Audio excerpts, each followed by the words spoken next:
Buenas tardes, colegas. El día de hoy vamos a presentar dos casos clínicos. Vamos a empezar con la anamnesis y el examen físico del paciente. Entonces, el primer caso clínico, paciente Dairo, de 6 años de edad, sexo masculino, procedente de Cañete, ingresa por emergencia el día 8 de noviembre del 2014 y pasó al servicio de medicina D el día 12 del mismo mes del año 2014. Respecto a la anamnesis, el paciente acude por presentar principalmente dolor dorsolumbar y dificultad para la deambulación. El tiempo de enfermedad son aproximadamente 2 meses y 20 días. El curso es insidioso, el inicio insidioso y el curso progresivo.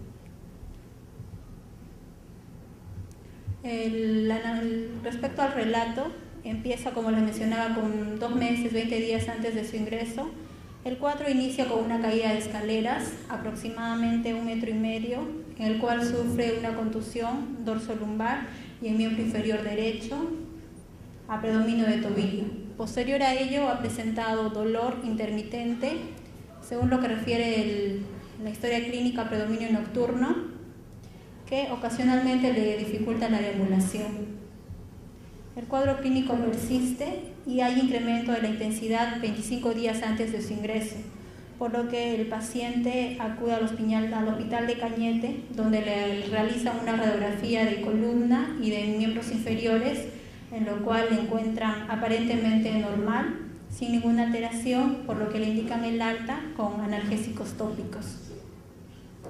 Posterior a ello, el dolor, 20 días antes del ingreso, el dolor es más intenso en columna dorsal, hay mayor compromiso de la deambulación, refiere que el paciente ya no podía caminar, por lo que acude nuevamente al hospital de Cañete, donde se le solicitan exámenes auxiliares como hemograma, examen completo de orina, en lo que encuentran un examen de orina patológico, le diagnostican infección del tracto urinario y le inician tratamiento analgésico y antibiótico y le indican el alta.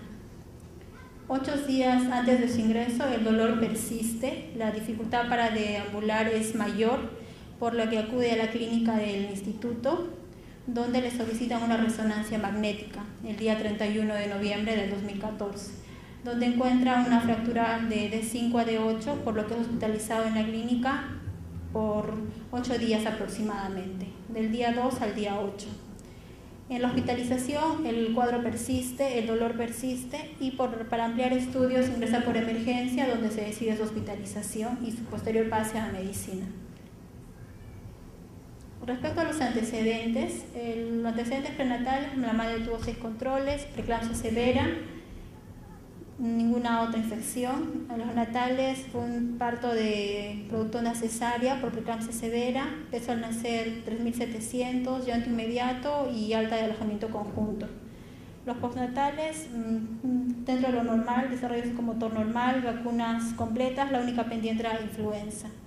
Los patológicos, ninguna cirugía, ninguna hospitalización, no contacto con TBC. A los 3 años, respecto a las hospitalizaciones, tuvo una hospitalización a los 3 años de edad por un pólipo rectal, en el cual se hizo el procedimiento de cauterización. Y la última hospitalización en la clínica del 2 de noviembre al 8 del mismo mes, con el diagnóstico de fractura de D5 a D8 sin compromiso de canal y a descartar un mal de Pod versus una histiocytosis.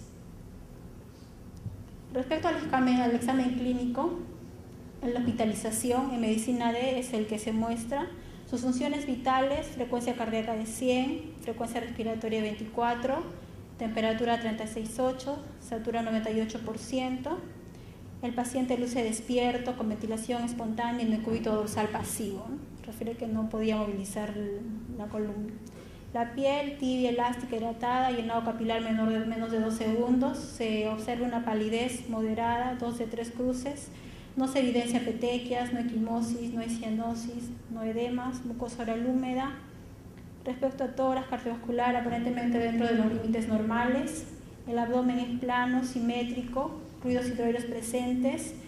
El hígado se palpa a 2 centímetros debajo del reborde costal derecho, vaso no palpable. Respecto al sistema linfático, se palpan adenopatías múltiples en región laterocervical, aproximadamente 1.5 centímetros, también en región axilar 1 centímetro, retroauriculares e inguinales menor a 0.5 centímetros, móviles y no dolorosas al momento del examen. En el sistema osteomuscular hay limitación marcada a la flexión de la columna dorsal. Y el sistema nervioso central, el paciente está despierto, un Garro 15 de 15, no se observan signos de meningios ni signos de focalización. Los diagnósticos que se plantean al momento del ingreso, diagnósticos de emergencia, son los que siguen. Fractura patológica de 5 a de 8, según como muestra en la historia, hipercalcemia, y a descartar una histocitosis y descartar mal de Port. Los exámenes auxiliares, los parámetros que se encuentran alterados, la hemoglobina, que se encontraba en 10.10 con un hematocrito del 30%, los leucocitos 15.200, segmentados 12%, linfocitos 25%. Respecto a las observaciones, en la lámina periférica encuentran linfocitos atípicos en un porcentaje de 60, hematíes nucleados 1 en 100 leucocitos y promielocitos 1%.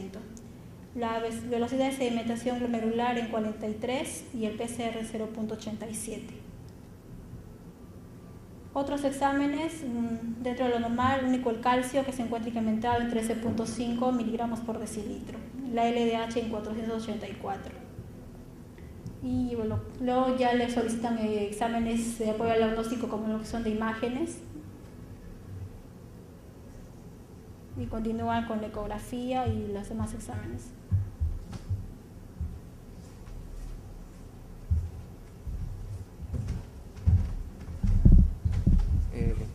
Bueno, a continuación se le realiza exámenes de ecografía. Una ecografía abdominal, no la tenemos en imagen, sin embargo describen hepatomegalia y esplenomegalia. Bueno, aquí tenemos dos imágenes de ecografía realizado con traductor plano, donde vemos las adenopatías a nivel del mesenterio, ¿no? Son de morfología ovoidea. Impresiona haber perdido su hilo graso, ¿no? El hilo graso lo vemos en ecografía hiperecogénico o hiperecoico, no lo vemos aquí, en estas dos imágenes que nos muestran. Se le realizan radiografías. Esta es una radiografía de tórax, ¿no? Con técnica digital en anteroposterior. Tórax y abdomen, porque también vemos la silueta del vaso y la silueta del parénquima del hígado, ¿no? Bueno, vemos el parénquima pulmonar que está sin alteraciones, ¿no? La densidad y la radiotransparencia es conservada. Se observa parcialmente ambos senos costoflénicos que se ven libres, ¿no? Sin embargo, no sé si alguno de ustedes observa lo que se describió en la ecografía, ¿no? Aquí también lo podemos ver de una manera indirecta, vemos un vaso incrementado en sus dimensiones, ¿no? Como no hay puntero acá está, ¿no? Y el hígado también impresiona tener la hepatomegalia, ¿no? También lo podemos distinguir. Y incluso el incremento aumentado de estas vísceras condiciona el desplazamiento del colon transverso, ¿no? Una radiografía lateral, disculpe, era un estudio de columna dorsal, sin embargo parece que no ha estado tan bien penetrado para ver los cuerpos vertebrales, ¿no? En la lateral se ven mucho mejor los cuerpos vertebrales. No sé si alguien ve alguna alteración en los cuerpos vertebrales. Hay disminución de la... Hay Está más radiológico. Claro, para un niño de 6 años vemos que la densidad de todos los cuerpos vertebrales está disminuida de una manera difusa. Y además, como ya muy bien lo ha dicho el doctor, hay múltiples colapsos vertebrales, no están aplanadas, ¿no? Tanto las carillas superiores como las carillas inferiores de múltiples cuerpos vertebrales, ¿no? No son... Sí, lo dije, osteopenia difusa. La densidad periférica de los cuerpos de manera difusa, ¿no? Están... Sí, hay un realce, ¿no? Esto se ve más que todo en casos de osteopenia, ¿no? Osteoporosis, en personas adultas también lo podemos ver, estos hallazgos, ¿no? También tenemos radiografías de ambas piernas, donde vemos disminución de la densidad como un realce o un engrosamiento de las corticales, ¿no? De ambas diáfisis de las tibias, ¿no? Y la densidad también de los demás huesos también están disminuidas, ¿no? El peroné, los huesos del tarso. ¿Patrón permeativo se puede ver, doctor? Sí, es un teno de patrón permeativo. Hay una imagen más adelante que se ve mejor el patrón permeativo. Vemos lo mismo, ¿no? La disminución difusa de los diferentes huesos, la densidad de la disminución difusa, ¿no?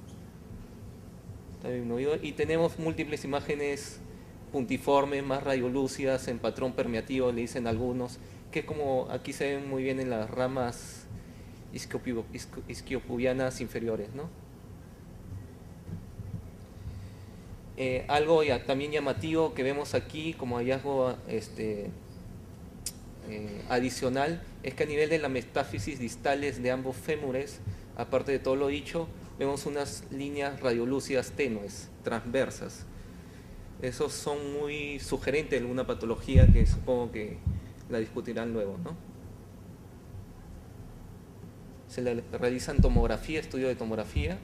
Estos son reformaciones de tomografía en coronal, en una ventana ósea, se ven mejor los cuerpos vertebrales en una ventana ósea, en una ventana de parte blanda donde vemos mejor el corazón, el hígado, ¿no?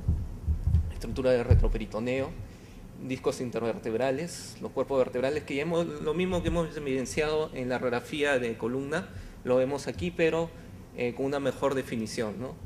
Una mejor resolución del contraste y resolución espacial, ¿no? Vemos aplanamiento de múltiples cuerpos vertebrales dorsolumbares, ¿no? Y sin embargo no vemos afectación de los discos intervertebrales.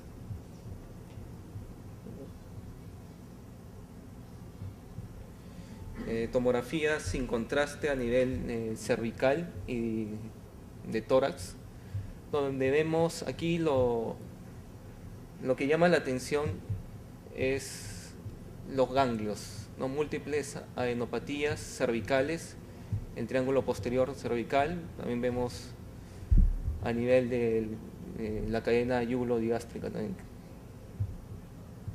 A nivel de ambas regiones axilares vemos múltiples adenopatías, ¿no? Múltiples ganglios incrementados de tamaño.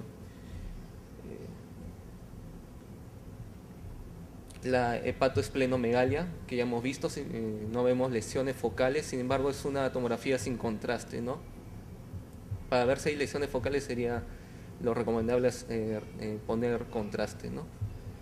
Tanto en el parénquima hepático como en el hígado. Y alguna que otra adenopatía a nivel de ambas regiones inguinales. Como la vemos ahí. Con todo lo dicho, de repente alguien tiene una probabilidad diagnóstica. Ya, el patrón permeativo es... Vemos esos puntitos más oscuritos y que alternan con unas imágenes más radio opacas. No sé si lo logran ver.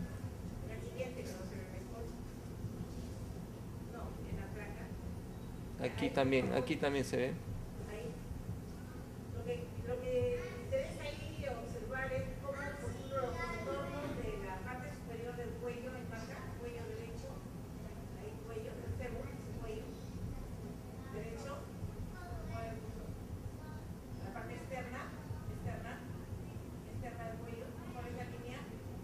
Eso nosotros debemos ver de forma nítida, o sea, en esa zona no debemos ver una cortical. Pero ahí se ha perdido. Ustedes pueden ver que está difuso igual que en el otro lado. Y además de eso vemos una rarefacción. Ese patrón permetivo es como que algo que está infiltrando y que está reduciendo la cortical, ¿no? La cortical de la diáfisis puede marcar mejor. ¿Me la debes un poquito más?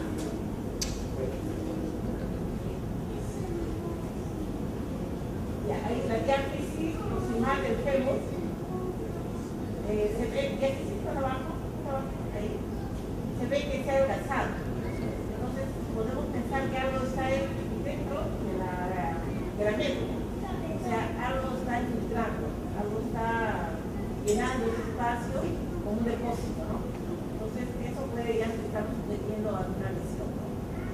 Yo creo que ya con las imágenes la situación está muy clara, pero el problema ha sido de que ellos están haciendo el diagnóstico de tuberculosis, ¿no? Ósea, tuberculosis de mar de Pot, ¿no? Entonces nosotros debemos precisar que ese diagnóstico está errado. No solamente ver la placa de columna, ¿no? Que es lo mostrado. Jamás se va a presentar una tuberculosis con esta tomografía o con las placas mismas, ¿no? Que no tenemos la tomografía. Tenemos, bueno, los hallados en tuberculosis de columna vertebral tenemos la cifosis, ¿no? Que nos da a nivel dorsal, y tenemos que ver también los discos intervertebrales. Cuando son procesos inflamatorios, siempre el disco vertebral está comprometido. En estos vemos que los discos intervertebrales están normales, no hay alteraciones, sino la alteración es a nivel de la médula ósea de los cuerpos vertebrales y las demás estructuras óseas que hemos visto, ¿no? Yo creo que habría que hacer un enfoque diagnóstico ya posterior. En casos clínicos, tenemos un niño con un antecedente de traumatismo, dependiendo de la severidad. Si no hay una relación entre la severidad del traumatismo y la alteración a nivel óseo, o el paciente tiene una enfermedad de fondo conocida, debemos sospechar la fractura patológica. Así es. Lo que probablemente, pienso, no se sospechó de un inicio, ¿no? Ahora, si no hubiera sido una fractura patológica, un niño que tiene un traumatismo y hace fiebre, pues la primera posibilidad es una osteomielitis, un absceso epidural o peridural, ¿no? Con causa de dolor dorso-lumbar y hacia los miembros inferiores. Ahora, en este caso, bueno, al examen clínico, cuando llega acá, llama la atención las adenopatías, tanto periféricas como ahorita abdominales, hepatosplenomegalia. Lo otro que llama la atención es la hipercalcemia. ¿En quién le vemos hipercalcemia? En hipervitaminosis D, que es rarísimo.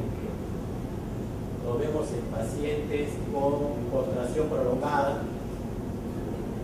mantenido, y lo otro lo vemos, uno, en enfermedades granulomatosas, que producen una sustancia similar a la vitamina D, similar al calcitrol, que aumenta la absorción ósea y produce hipercalcemia. Entonces ahí habría que descartar tuberculosis, sarcoidosis y otras enfermedades granulomatosas, pero también se ve en linfomas y en enfermedades infiltrativas óseas. Entonces yo creo que por ese lado está el asunto. Ahora tiene una linfocitos atípicos 60%, creo que mencionaste. Sí, 60%. O sea, es bastante, ¿no? Entonces, lo primero que habría que ver es si realmente eran linfocitos atípicos o eran linfoblastos, ¿no? Si no eran linfoblastos, ¿no? Una posibilidad de linfoma, ¿no? Linfoma con una diseminación, ¿no? Que podría llevar, yo creo que las dos posibilidades podrían ser una leucemia o un histiocytosis, me parecería más alejado, porque en estos casos los pacientes tienen lesiones típicas, evidentes, seguramente, y para un estadio así ya estaría con visitopenia o con calcitopenia. Algo también para agregar, que da más con todos los diagnósticos, los dos diagnósticos principales que se han planteado, radiológicamente es el patrón permeativo. El patrón permeativo se ve generalmente en lesiones malignas. Una gran simuladora es la osteomielitis, es una exención, pero lesiones malignas como las que ya han mencionado, se puede ver el patrón permeativo. Y en otros casos de tumores óseos también, pero que por la correlación lo más cercano a lo que ya han planteado, ¿no? Entonces, bueno, el fin, Bueno, el caso de este paciente, bueno, hasta el final fue una leucemia linfoblástica aguda. Fue referido el paciente al INEN, está recibiendo tratamiento allá. ¿No fueron linfocitos de reacción viral, fueron linfoblastos? Sí, fueron linfoblastos. Entonces es muy importante, ¿no? Siempre que recibamos un paciente que nos pone linfocitos de reacción viral, pues lo primero que tenemos que hacer es ir al laboratorio y chequear la lámina. Porque ya sucede, acá y en otras partes, que pueden ser confundidos. Tienen características totalmente diferentes, pero depende de quién es el que ha leído la lámina, ¿no? Yo creo que si hubiera en un principio revisado la lámina, todo hubiera tenido más coherencia de un principio. Y si bien es cierto, tuberculosis es una enfermedad endémica en nuestro medio, no todo esto. Siempre hay un diagnóstico diferencial. Y para agregar algo, con relación a la leucemia, como un problema más universal. El diagnóstico realmente fue hecho desde la radiografía de columna, que alejaron la posibilidad de una tuberculosis. No era un problema traumático, porque el niño justo por el problema de la leucemia que tenía, ha condicionado a la ira. Siempre es esa la situación. Entonces, las imágenes revelaban pues un compromiso muy universal, alejando la posibilidad de un linfoma, pensando más en la posibilidad de una de estas enfermedades de depósito, que llamamos, que vamos luego al final de la charla ver algunos diagnósticos diferenciales. Pero una de ellas es la leucemia y la infiltración que hace a la médula y se va posicionando de la médula ósea que estamos observando en los huesos largos, que muchas veces hace que ustedes tiran la radiografía de los huesos largos cuando los niños llegan con dolores de vientre. Ustedes piensan que son dolores de crecimiento o de leucemia. Siempre hay esa posibilidad. Entonces tenemos que aprender a leer esas placas de huesos largos para reconocer el patrón. Ustedes tienen que estar seguros de la continuidad de las corticales y de los órganos corticales.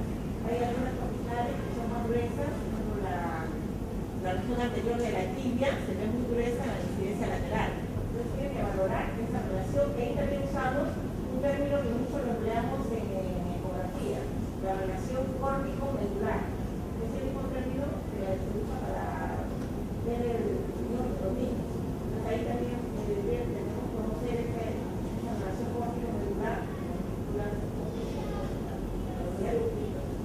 ¿Qué características de imágenes ecográficas de adenopatía nos pudieran sugerir una malignidad o nos pudieran sugerir una tuberculosis? Ese es un gran problema que tenemos ahora. A todo el que se encuentra adenopatías en el abdomen ya tuberculosis, ¿no? Entonces, ¿hay forma, hay algún hallazgo que pudiera sugerirnos o no hay? Bueno, cuando vemos cambios en un problema de contacto puede ser reactivo, o sea que los cambios no esté el vacío y en otros casos sí puede estar el vacío, o sea puede ser una cambios de adenopatías casos, ¿no? Sí, se pueden distinguir los dos. Adenopatías tumorales. Sí, son tanto más que todo en las dos modalidades, ecografía y tomografía. Las adenopatías por tuberculosis, por su caso, tienden a necrosar el centro. En tomografía se van a ver más hipodensas y en ecografía se van a ver más hipoecogénicas o anecogénicas. La parte central. Por la parte central, la periférica no. Por la necrosis gaseosa que tienen nuestras adenopatías. Y las adenopatías tumorales, aparte, pierden su forma, tienen una forma más. Los ganglios normales tienen una forma reiniforme, ¿no? En forma de riñón. Las adenopatías por infiltración tumoral van a tomar una forma más redondeada, van a perder su hilo graso y se dice que un diagnóstico por dimensiones para sospechar de una adenopatía tumoral es que tenga un diámetro mayor de 10 milímetros. Pero esos son los criterios por imágenes que se pueden pérdida del contorno graso, pérdida del hilo graso, su morfología redondeada, y que sea el diámetro mayor de 10 milímetros.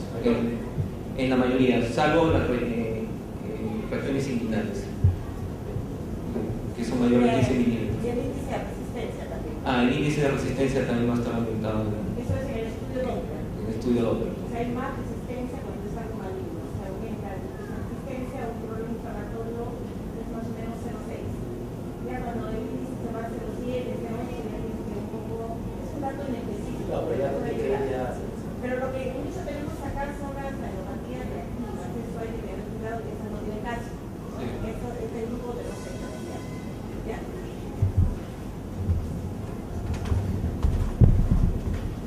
Para continuar con el siguiente caso clínico, el paciente Nicolás, de 2 años, 7 meses, sexo masculino, procedencia AMBO, perteneciente a la región de Huánuco, ingresó por emergencia el día 28 de diciembre de 2014 y posteriormente pasó al servicio de infectología el día 29.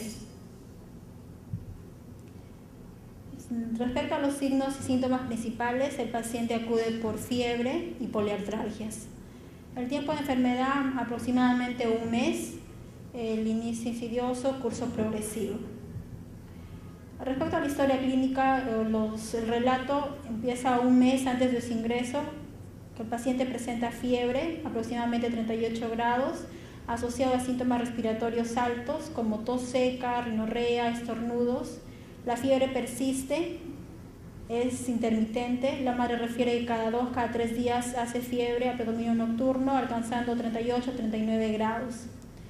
El mismo cuadro persiste y 7 días antes de su ingreso se añade dolor abdominal difuso a predominio de mesogastrio de moderada intensidad, decaimientos y artralgias en miembros inferiores, principalmente en rodillas, lo cual le dificulta la deambulación. Acude al médico particular donde le indican tratamiento analgésico sin ninguna mejoría. El cuadro persiste con fiebre y dolor articular en rodillas, por lo que acude por emergencia, donde es evaluado y al no encontrarse un foco aparente de la fiebre, se indica su hospitalización. Respecto a los antecedentes natales son dentro de los normales. Los patológicos niegan ninguna reacción alérgica, no hay ningún contacto con paciente con tuberculosis. Hospitalizaciones, 1 mes casi previo al ingreso fue operado de apéndice en el Hospital San Bartolomé. Respecto al examen clínico, es el examen clínico de emergencia. La frecuencia cardíaca en 144, la frecuencia respiratoria en 26, estaba con fiebre 38,2, saturando 98%. El paciente estaba despierto, con ventilación espontánea. La piel, lo que llama la atención es la palidez, no había petequias, ninguna otra alteración. Fosas nasales con regular secreción acuosa, orofaringe eritematosa. Respecto a tórax y pulmones, el murmullo vesicular pasaba bien, no se evidencia ruidos agregados. Cardiovascular, ruidos cardíacos de buena intensidad, no se evidencian soplos, pulsos periféricos presentes. El abdomen, también lo que aquí llama la atención es el hígado, que era palpable a 1,5 centímetros debajo del reborde costal derecho. El linfático hay neuropatías múltiples en región laterocervical izquierda y en región inguinal, realmente pequeñas de 0,5 a 1 centímetro. En el sistema osteomuscular hay dolor a la movilización activa y pasiva de rodillas, no se evidencia aumento de volumen, no signo de flogosis. Sistema nervioso, el paciente estaba despierto, irritable, quejumbroso, activo y reactivo al examen. Los diagnósticos que se plantean en emergencia es fiebre de origen desconocido, a descartar una enfermedad infecciosa, un síndrome linfoproliferativo, rinofaringitis, síndrome doloroso abdominal y su antecedente de postoperado de apendicectomía. Los exámenes auxiliares solicitados: el hemograma del mismo día del ingreso, el hematocrito de 28, no se encontró la hemoglobina, las plaquetas en 225.000, leucocitos de 7.600, segmentados 32%, linfocitos 62% y observaciones linfocitos reactivos del 10%. Es el examen del ingreso, que no tiene muchas alteraciones aparte de los linfocitos reactivos. Otros exámenes, glucosa, urea, creatinina dentro de lo normal, el calcio 10.3, ácido úrico 5.8, la LDH 745, TGO 26, TGP 7. Aglutinaciones negativas, se le pidió BCAS en heces, orina, aspirado gástrica, lo cual salió negativo. Beta 2 microglobulina en 2.18, también se muestran los rangos normales. El paciente en la hospitalización persiste febril, con dolor particular en el predominio de miembros superiores y miembros inferiores, por lo que se le solicita placa de rayos X. Esas son las que tenemos en las imágenes y el doctor va a continuar con la explicación.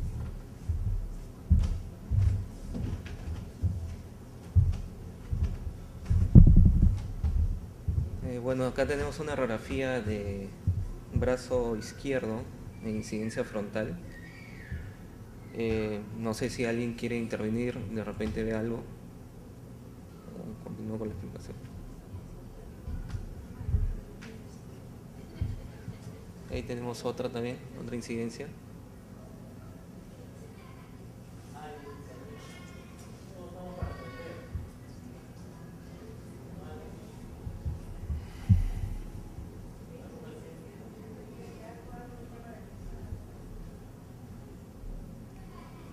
Bueno.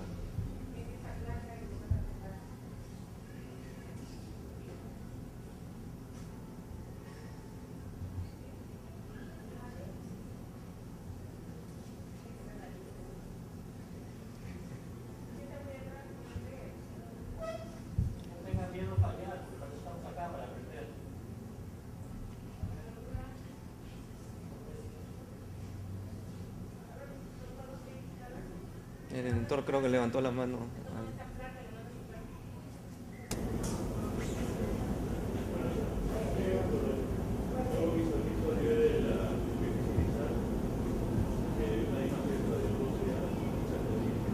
No lo escuché.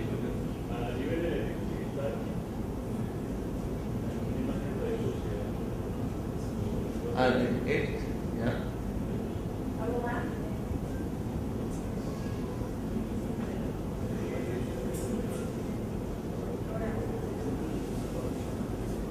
¿Algo más?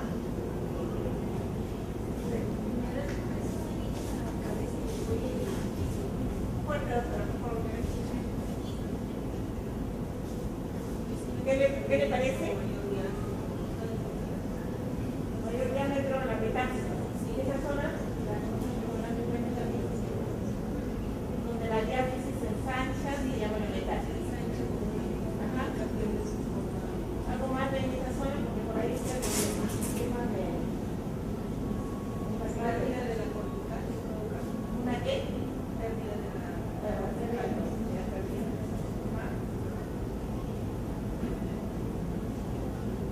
podrá decir que mayor permitivo, de lo que está hablando, pero sí.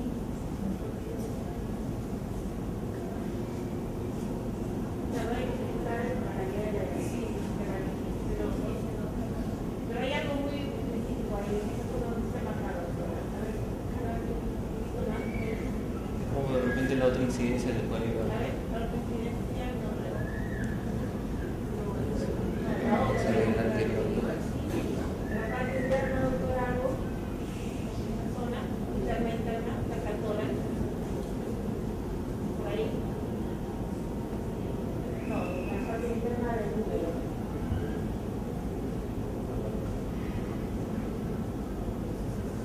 De la parte interna. ¿Alguien me puede ayudar? ¿Alguien ve a alguien ahí?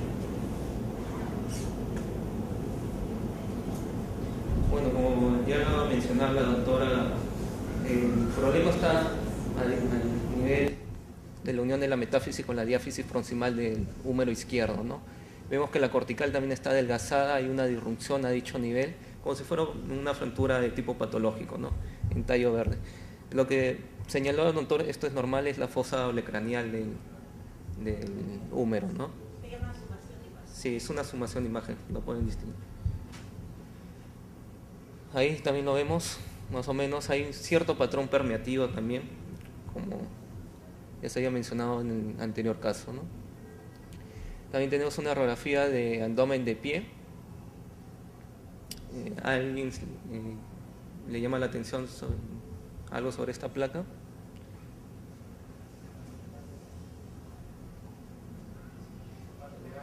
Sí, correctamente hay una hepatomegalia, ¿no? Vemos la última costilla. ¿Ah? Tiene que tener cuidado con el diagnóstico.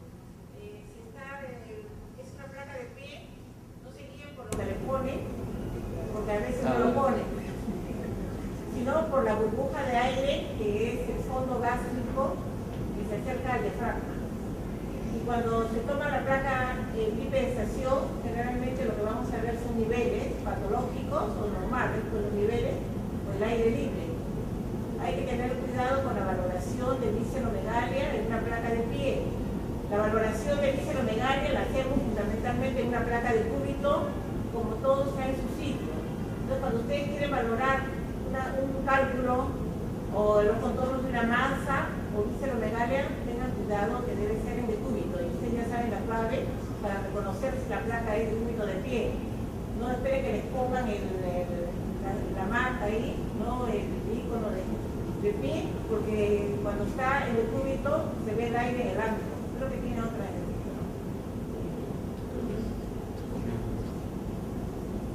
¿Hay algo más? Siempre no se olvide de buscar todo el cuadrado, por favor. Bueno, ahí también tenemos radiografía de ambos fémures. Alguien se anima a discutirla.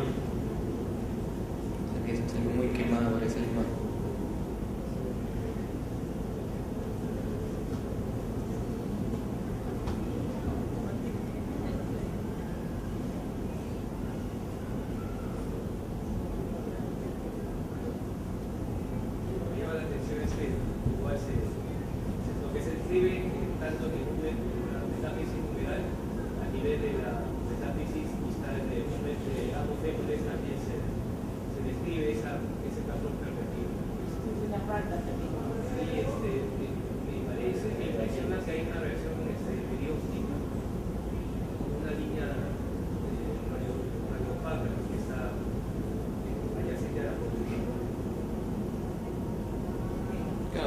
Lo que ha dicho el doctor está correcto, no hay una relación perióstica, como ya le han dicho, a nivel de la diáfisis del fémur del lado derecho, ¿no?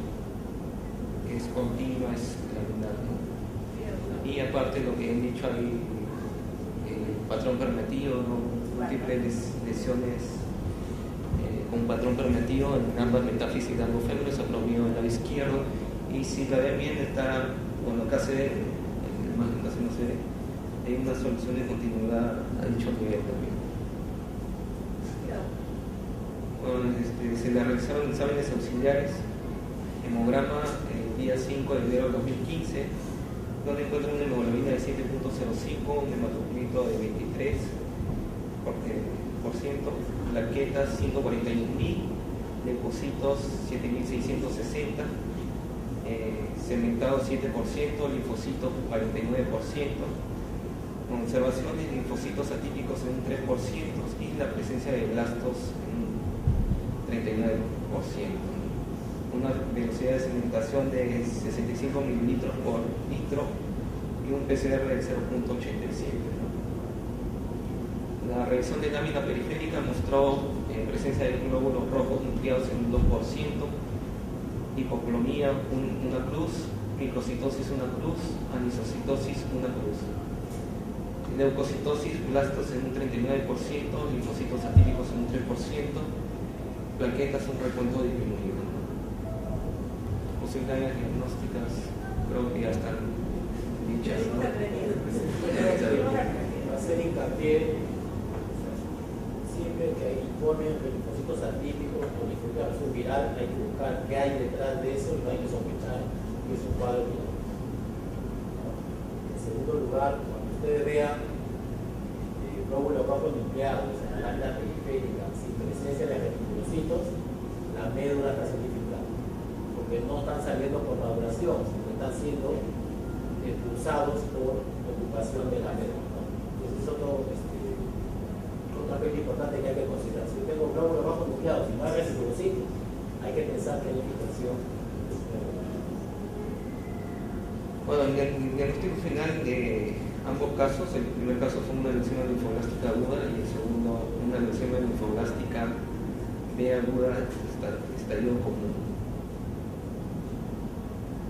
Bueno, a continuación voy a hacer una breve reseña de los hallados por imágenes de las manifestaciones óseas de la leucemia por imágenes, ¿no? Y uno que otro diagnóstico diferencial. Bueno, la clave diagnóstica es que veamos múltiples focos parchados de destrucción ósea con un patrón permeativo como los que hemos visto. En los niños también podemos ver unas bandas metafisiarias radiolucentes transversas, que tengo imágenes posteriormente, se las voy a mostrar, y una osteopenia difusa sin evidencia de una enfermedad osteoporotica de fondo, ¿no? La localización más frecuente de ver infiltración ósea en los niños es el fémur, en un 24%, seguido de los huesos ilíacos en un 17%, y en los cuerpos vertebrales un 14%, en menor grado el húmero en un 11%. Y en el adulto, bueno, va a predominar donde hay más médula ósea roja, ¿no? Que es el esqueleto anciano, no en el esqueleto pendicular, ¿no? El tamaño es variable, pero generalmente son milimétricos puntos, ¿no? Entonces, en la radiografía que vamos a ver, signo de osteopenia difusa, colapsos vertebrales sin historia de trauma, como lo hemos visto, y las lesiones son mejor vistas en los niños que en los adultos. En los adultos pueden la radiografía ser normales en muchos casos. Y las líneas leucémicas o las bandas metafisiarias radiolucentes, que se puede ver en un 40-53% de las leucemias linfoblásticas agudas, ¿no? Acá tenemos un ejemplo de una radiografía de columna en lateral, donde vemos los colapsos vertebrales, en este caso son tenues, ¿no? Señalada por la flecha.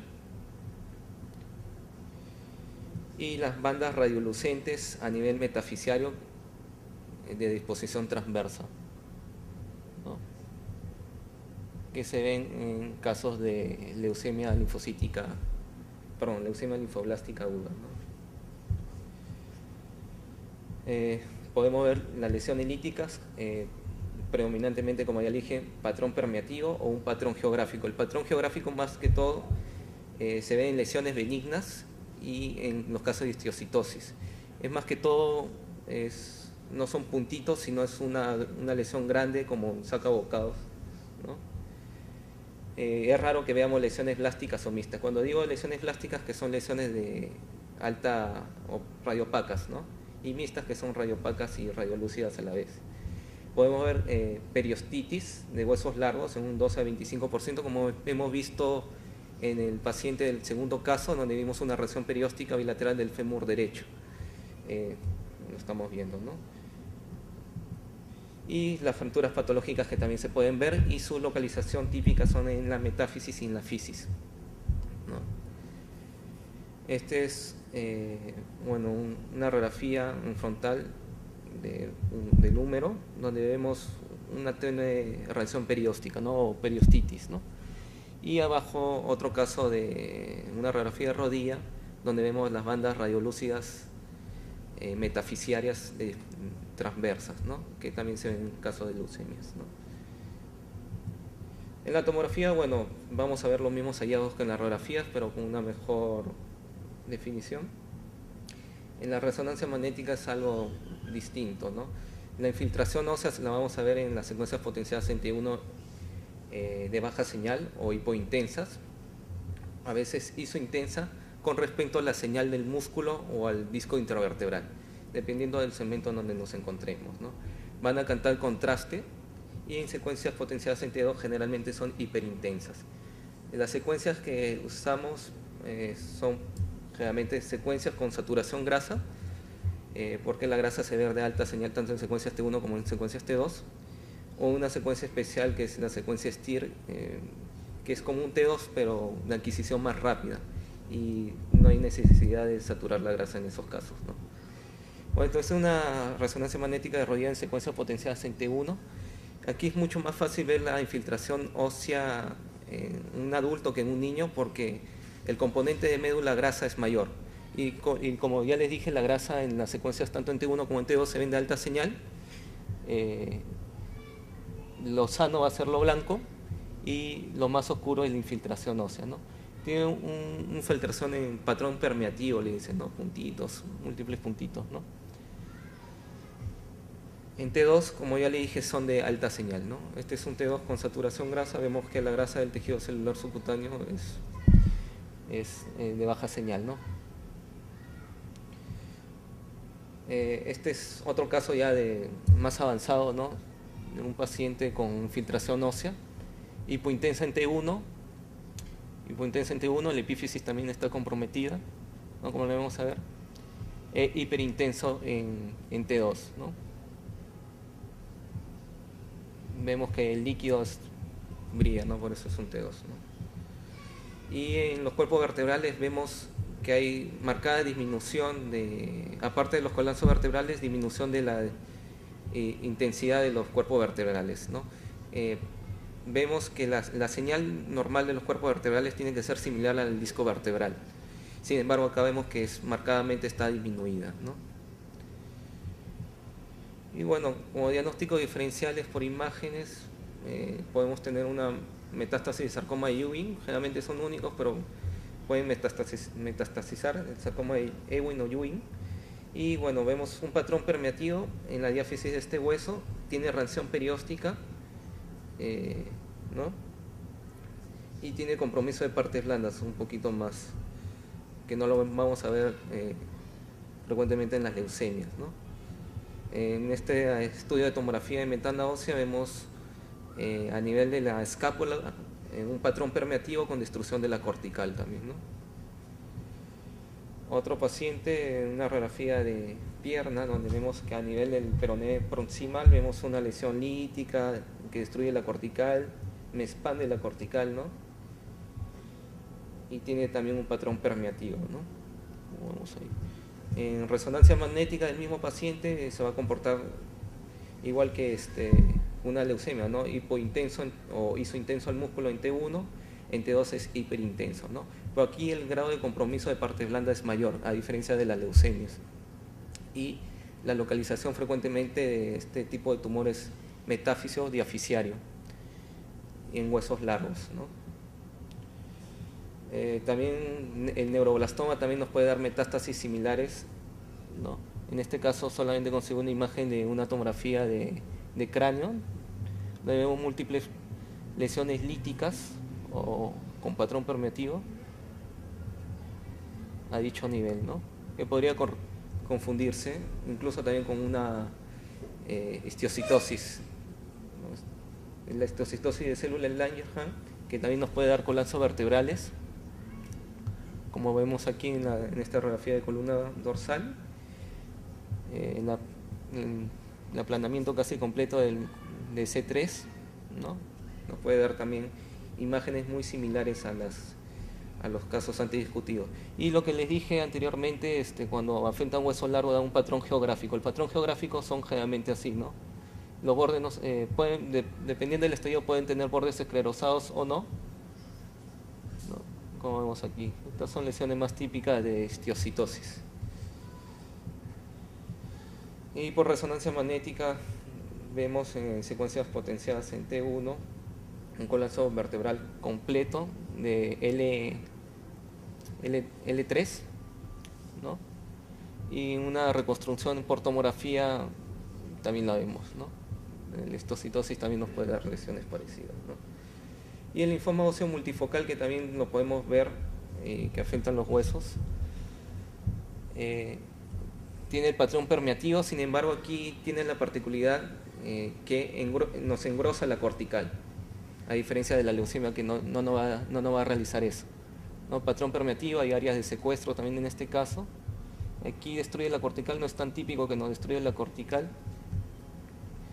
el linfoma óseo primario, ¿no? Y vemos también el compromiso de partes blandas adyacentes, vemos que está incrementado de tamaño también, ¿no? Aquí también vemos el caso de resonancia magnética. El primero es un caso de secuencia potenciada en T1 a nivel de la tibia, donde vemos que la cortical, en el caso de linfomas óseos, no nos afecta casi nada, ¿no? Esa es una característica de linfomas óseos, que la cortical prácticamente está endeble, ¿no? Y aquí hay compromiso marcado de partes blandas, ¿no? Esta es una secuencia potenciada en T2, ¿no? Y el último diagnóstico diferencial también que hay que tomar en cuenta y nos da lesiones similares son las lesiones condicionadas por osteomielitis crónica multifocal recurrente, ¿no? Una radiografía de rodilla, donde puede pasar por desapercibido de repente esta lesión, vemos que es un poquito más esclerosado, más radio opaco, ¿no? De manera difusa, ¿no? Resonancia magnética vamos en secuencias potenciadas T1, lesiones hipointensas, múltiples, y en T2 son de alta señal, ¿no? Con leve edema de partes blandas. Y a nivel de la pelvis también vemos múltiples focos señalados por las flechas a nivel del alerón sacro derecho y a nivel del ala posterior del ilíaco izquierdo, ¿no? Y en T2 se descubrió otro foco de mayor a nivel de la rama isquiopubiana del lado derecho, ¿no? Entonces, en conclusión, los hallazgos típicos de infiltración ósea en pacientes de leucemia son 3 que tenemos que observar, ¿no? Que tenga una osteopenia difusa, bandas radiolucentes leucémicas que ya hemos descrito anteriormente, y las lesiones focales con patrón permeativo, ¿no? Básicamente eso. Eso es todo. Gracias.